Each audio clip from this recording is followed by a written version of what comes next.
همین انسان هایی که در گور در عذاب بندن بعدی حساب کتاب می شود که بعدی حساب کتاب شاید عمل های نیکشان اگر بالا باشد داخل جنت شوند و گناه انسان هایی که در راحتن در گور شاید بعد حساب کتاب و دوزخ نه گور خواهر مونیسه قبر الکی مقدمه آخرت است.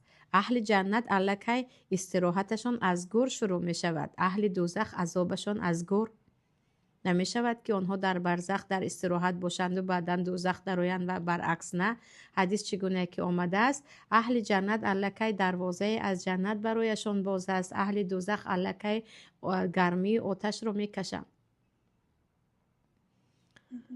بعد استاد جان من نمیدونم 1 ساله یا 2 ساله خورد بودگی پدرم وفات کرده است.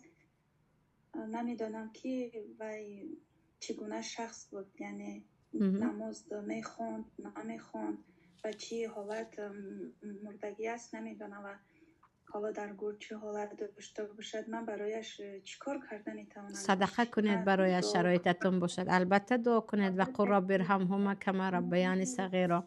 دعا کنید برایش حتما. صدقه کنید از نامش.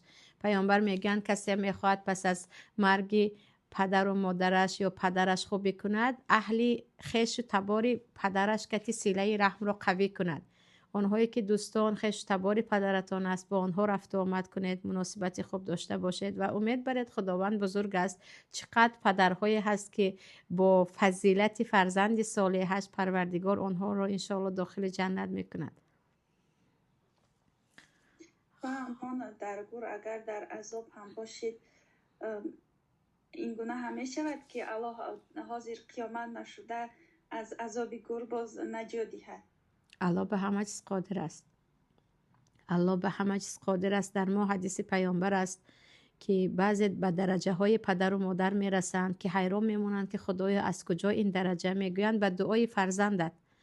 حدیث صحیح هست وقتی که تو میمیری نامه اعمال محکم می شود اما فرزند صالحی که به تو دعا میکند به تو ثواب رفتن میگیرد. الله خیرتون دهد. و یکم خواه